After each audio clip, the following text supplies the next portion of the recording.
안녕하세요, 비트TV입니다.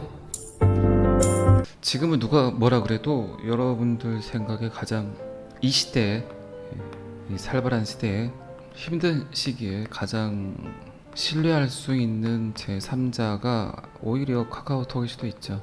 자, 여기서부터는 구독자분들에게만 노출이 되는 영상입니다. 구독, 좋아요 좀 눌러주시고요. 카카오톡 신뢰할 수 있는 제3자, 거대하죠. 거대 기업이죠. 하루에도 수십 번씩 여러분들은 카카오톡을 보죠. 그리고 카카오톡의 문어발식 경영은 꽤 여러 곳에서 욕을 먹었지만 그래도 어쩔 수 없었죠. 카카오톡의 확장은.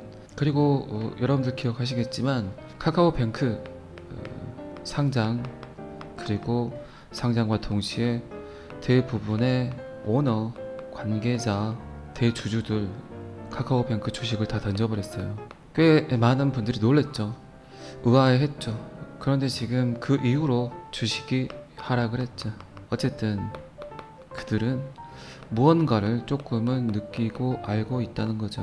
그리고 제가 여러 번 이야기 드렸지만 지금 전 세계에 나와 있는 코인 중에 99.9%도 아니고 99.97% 정도는 사라질 것이다 라는 이야기를 했죠. 어쨌든 카카오는 크레이튼이란 카카오라는 네임 밸류를 가지고 이 코인을 개발을 했고 한국의 이더리움 여러 수식어가 붙었죠. 그리고 여러분들은 암호화폐가 뭔지, 비트코인이 뭔지, 블록체인이 뭔지 전혀 모르는 상태에서 그냥 카카오에서 개발했다더라고 하니까 그냥 덥석 집어들었죠. 돈을 때려 박았죠.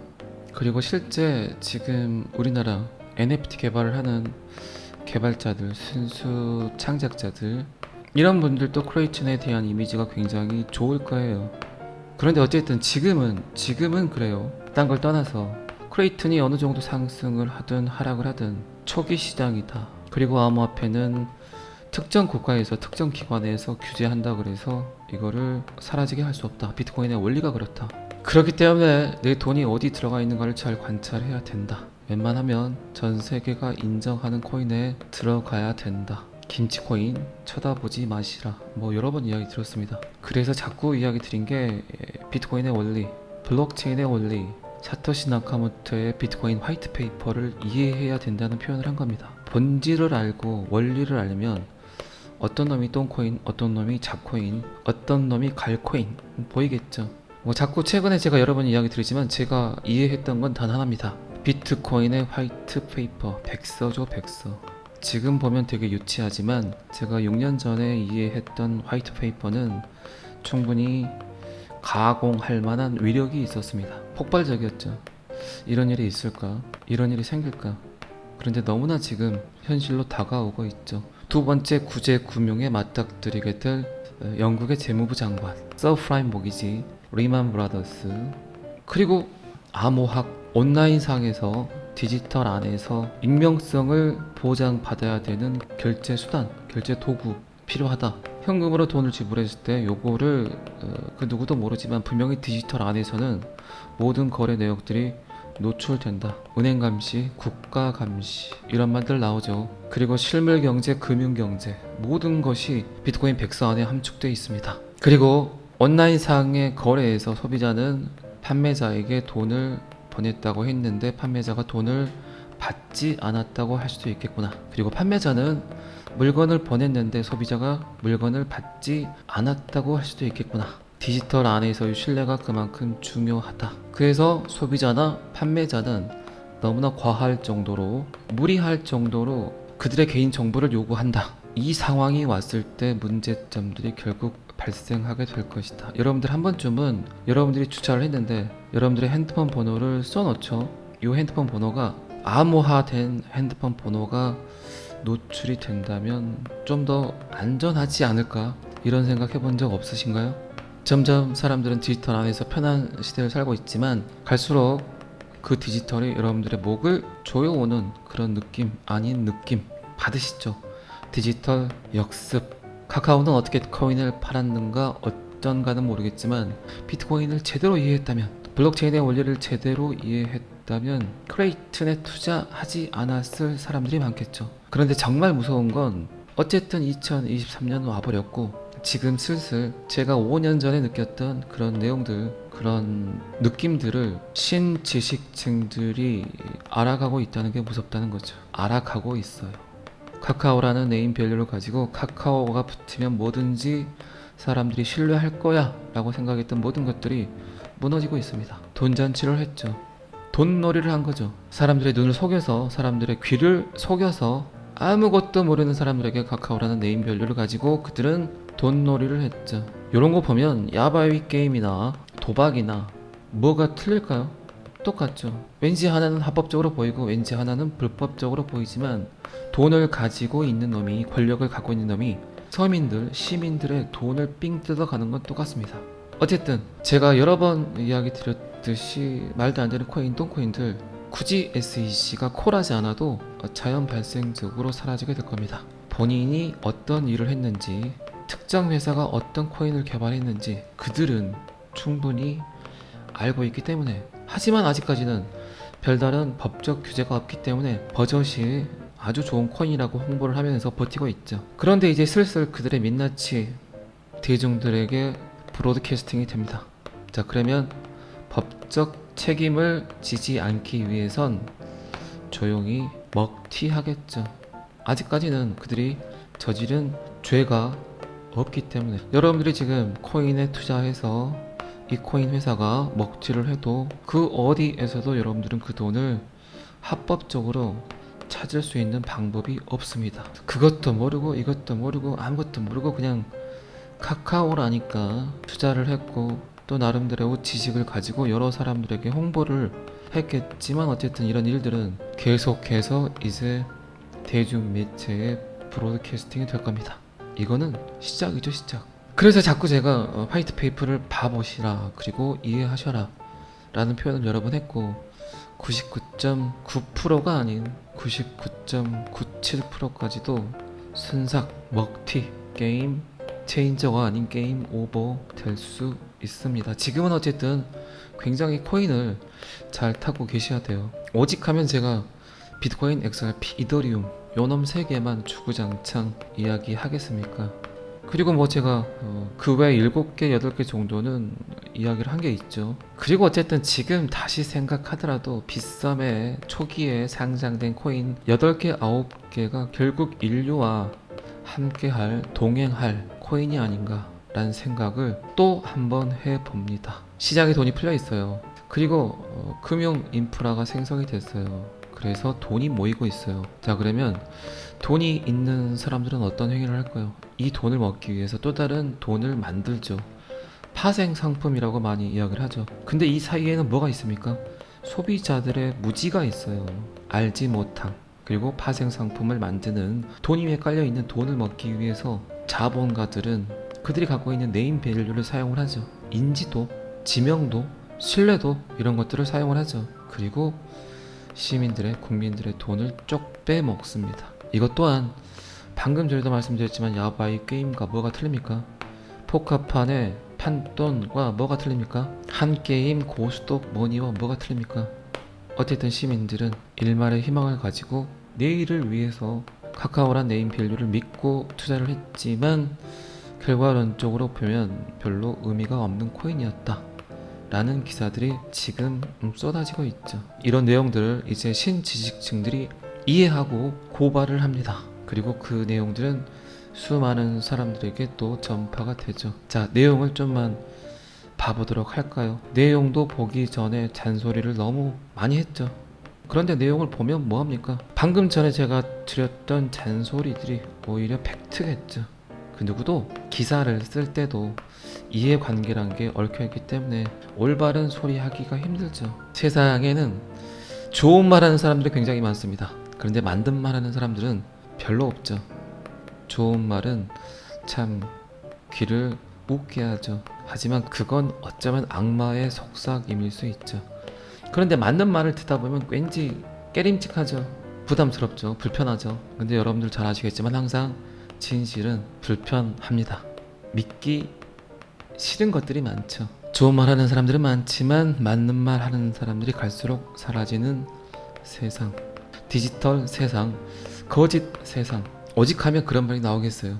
인스타그램 안에 있는 모든 사람들은 항상 언제나 24시간 행복하다. 자, 데이터 가보도록 하겠습니다. 2018년 카카오 자회사를 통해 카카오 코인 크레이를 발행하며 주목을 받았다. 그리고 5년이 지난 2023년 9월 카카오는 그 코인을 통한 횡령 배임 혐의로 피소돼서 또다시 주목받고 있다. 신지식층들이 점점 알아가고 있다. 그들이 뭔 짓을 한지 다들 눈치 까고 있다. 결국 비트코인과 이더리움과 그리고 XRP로 돈이 모일 수밖에 없는 이유가 너무나도 많죠. 결국 여기에 들어갔던 돈들이 어디로 올까요? 이 삼형제로 오겠죠, 돈들이. 그리고 여러분들 또 뭐 부인할 수 없는 게, 거부할 수 없는 게, 지금 다른 곳을 가서 뭐 특정 세미나라든가 특정 회의 뭐 이런 것들을 가서 비트코인에 대해서 누가 이야기를 한다, 블록체인에 대해서 누가 이야기를 한다고 했을 때 아마 다른 분들보다는 이해도가 높을 겁니다. 어쨌든 여러분들은 제 영상을 통해서 은연중에라도 굉장히 많은 단어들이 여러분들 머릿속으로 인풋이 되고 있기 때문에 반복이 그래서 무섭죠. NFT도 마찬가지죠. NFT가 뭔지, 대체 불가 토큰이 뭔지 전혀 몰랐는데 그나마 비트TV 영상을 보면서 조금씩 들었던 내용들을 특정 단체라든가 특정 개인이 이야기를 했을 때 아마 다른 분들보다는 귀가 훨씬 더 열려서 그런 내용들의 이해도가 높을 거라고 생각을 합니다. 어쨌든 이런 데이터들은 이제 더 갈수록 더 크게 나올 거라 예측을 합니다. 내용 즉슨 그거죠. 카카오 그룹과 관계자 임원들이 크레이 사업을 통해 개인적 이익을 나눠 가진 사건. 돈을 많이 가진 자들이 돈이 없는 절대 다수의 시민들을 상대로 그들이 무지하다는 이유로 합법적인 사기를 친 거죠. 그래서 돈 놓고 돈 먹기라는 표현을 한 겁니다. 어쨌든 그들은 법을 교묘하게 잘 이용을 하니까요. 그래서 자꾸 제가 다단계 코인 뭐 이런 데 찾아다니지 마시라고 한 겁니다. 소디에도 제가 말씀드렸지만 여러분들 생각에 그 누가 뭐래도 지금은 여러분들에게 가장 신뢰할 수 있는 제3자가 어딥니까? 정부? 아니에요. 은행? 아니에요. 오히려 카카오톡 네임밸류가 훨씬 더 높죠. 신뢰도가 더 높죠. 예를 들어 이럴 수 있죠. 정부에서 차를 만든다고 그 차 살까요? 그런데 카카오톡에서 자동차를 만든다면 한 번쯤은 궁금해하지 않을까요? 이런 거죠. 신뢰할 수 있는 제3자. 어떤 소비를 할 때 소비의 기준이 될 만한 기관이라든가 영향력. 카카오 그룹 관계사 임원들이 개인적 이익을 나눠 가진 사건이라고 정리를 했습니다. 지난 13일 크레이 관련 횡령 배임 부정거래, 참 암호화폐 시장이 계속 깨끗해지려고 하고 있습니다. 제 보기에는 그래요. 떨쳐낼 것들 다 제거를 하고 있는 것 같아요. 이런 것들이 다 제거가 되면 갈론만 갑니다. 갈론간. 어쨌든 여러분들은 지금 제 영상을 듣고 계시니까 갈론간에 타고 있는 거죠. 갈론만 간다. 진짜 악랄한 게 이런 것들이죠. 카카오는 프라이빗 세일을 통해서 3천억 투자금을 모집했다. 근데 이 돈들을 사업에 사용하지 않고 개인적으로 유용했다. 제가 코인이 상장되는 과정은 여러 번 이야기 드렸죠. 일단 백서를 만듭니다. 뭐뭐 하겠다. 우리는 미래를 이렇게 바꿀 거야. 라고 백서를 100에서 150만 원 정도 주고 만듭니다. 그리고 이제 C급, D급 개발자를 섭외를 합니다. 그리고 2일에서 3일 정도에 걸쳐서 코인을 만들라고 시킵니다. 그리고 뭐 15개, 20개 코인을 개발을 하겠죠. 아주 간단한 코딩, 아주 간단한 프로그래밍. 그리고 이제 그들은 카카오라는 이름을 걸고 연예인 몇 명 섭외를 해서 이렇게 상장 전 프라이빗 세일을 통해서 투자금을 모집을 하죠. 그리고 이제 거래소와 딜을 하죠. 그리고 상장을 시킵니다. 얼마나 많은 돈을 얘네들은 가져갔을까요? 참 대단하죠. 요런 것들이, 요런 꼬라지들이 보기 싫고 이해관계, 이해상충 이런 것들이 짜증이 나니까 2009년 사토시 나카모토가 비트코인을 만든 겁니다. 왜 자꾸 제가 비트코인 백서를 여러분들께 강조하는지 여러분들은 조금 느끼셔야 돼요. 중재자 없는 거래. 우리가 지금까지 믿었던 신뢰할 수 있는 제3자들의 횡포, 그들의 만행, 그들의 이해 충돌. 그게 싫어서 나는 P2P 거래를 하겠다. 피어 투 피어. 대등한 관계의 대등한 사람끼리 똑같은 사람과 사람 사이에 직접 거래를 하겠다. 갈수록 이런 기사들은 굉장히 여러 곳을 통해서 나오게 될 겁니다. 이런 기사들이 나와야만 결국 갈놈들이 가겠죠. 자, 이 기사는 여기까지만 보겠습니다. 리프레스티오 데이빗 슈얼츠, 참 이 헤어스타일은 어디에서 하는지 참 궁금하죠. 어쨌든 데이빗 슈얼츠는 XRP와 비트코인이 규제 명확성을 갖춘 유일한 디지털 자산이라고 이야기를 했습니다. 이 부분에 대해서도 저는 굉장히 이야기를 많이 했죠. 리플 흡공, XRP 흡공 이야기를 또 많이 드렸고, 그 어떤 놈이 SEC의 부름을 받아서 게리 겐슬러 앞에서 무릎을 꿇더라도 그들이 타당성 있게 이야기할 수 있는 법적 근거는 XRP의 프로토콜이다. 그래서 오히려 비트 흡공보다는 XRP 흡공이 일어날 수 있다라고 표현을 했죠. 이렇게도 설명할 수 있겠죠. 비트코인은 증기기관차, 최초의 자동차, 그리고 XRP는 비트코인이 10,000번 정도 업그레이드를 하면 나올 수 있는 코인이라고 그랬죠. 그러면 XRP는 테슬라가 될 수 있겠죠. 테슬라는 그리고 지금 전 세계 전기 자동차 시장을 이끌고 있죠. 그리고 자체 업그레이드를 계속 하고 있죠. 더 먼 것을 보고 있죠, 항상. 그리고 테슬라를 통해서 수많은 자동차 회사들이 전기 자동차를 개발하고 만들고 있죠. 자, 그렇다면 어쨌든 XRP는 테슬라다. 그리고 테슬라를 통해서 수많은 기업들이 비슷비슷한 모델을 만들고 있다. 기준이 되고 있다. 규칙이 되고 있다. 이해하셨죠? 그리고 어쩌면 전 세계 모든 전기 자동차가 사라지더라도 테슬라는 살아남을 수 있다. 그 방법은 아주 간단하죠. 테슬라 자동차 가격을 2천만 원으로 했을 때 다른 전기 자동차를 사는 사람들이 있을까요? 시장 독점은 아주 간단한 원리를 갖고 있습니다.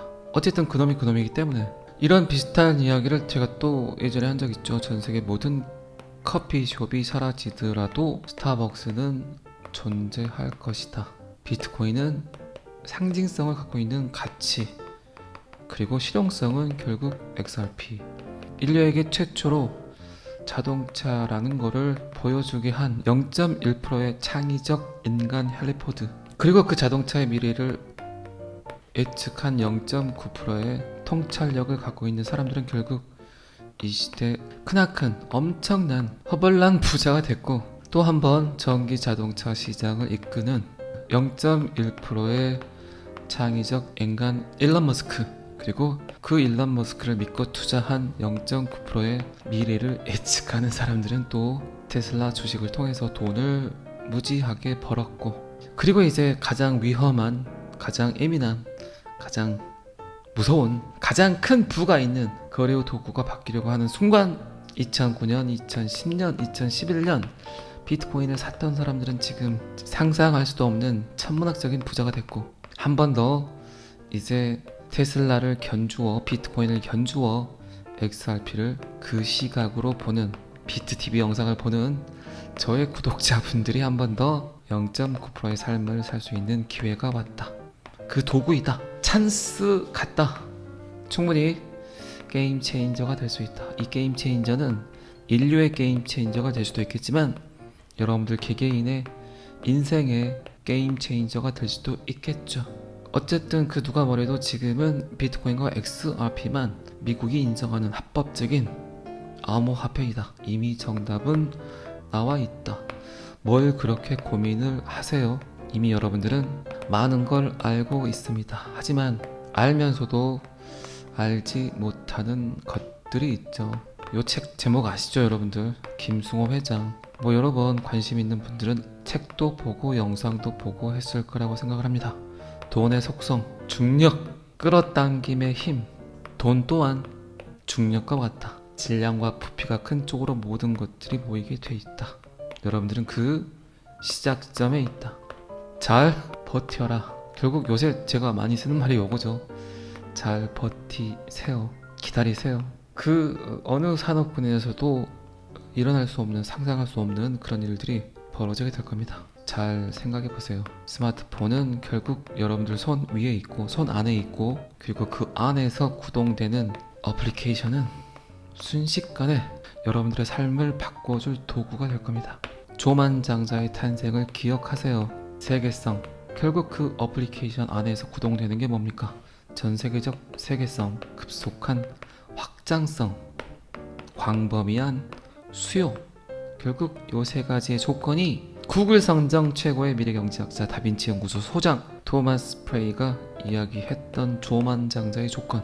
결국 암호화폐에서 출현한다고 이야기를 했었죠. 제가 드리는 모든 이야기는 여기서 조금, 여기서 요만큼, 여기서 요렇게 조금 가져와서 제거화해서 결국 XRP가 정답이라는 이야기를 여러분들께 하고 있습니다. 아주 얄팍한 지식으로 책을 좋아하는 비트TV입니다. 그러나 제 영상의 가장 큰 모토는 제가 6년 전에 비트코인 화이트 페이퍼를 이해했다. 모든 단어, 모든 문장들을 일일이 해석해 가면서 공부했었다. 그리고 결국 결정했다. 암호화폐 시대가 도래하겠구나. 그리고 그 믿음과 신념은 지금까지도 이어지고 있습니다. 요렇게 보니까 비트코인도 있고 이더리움도 있고 하는데 보니까 결국 세상을 바꾸는 건 비트코인과 XRP겠구나라는 생각을 한 겁니다. 자, 월요일입니다. 이번 한 주도 아주 즐겁게 행복하게 원화책을 열심히 하시기 바랍니다. 잘 아시겠지만 저는 항상 여러분들이 XRP를 통해서 돈을 허벌나게 겁나게 많이 버셨으면 좋겠습니다. 오늘은 여기까지 하겠습니다. 구독과 좋아요는 항상 저를 너무너무 힘나게 합니다. 감사합니다. 비트TV였습니다.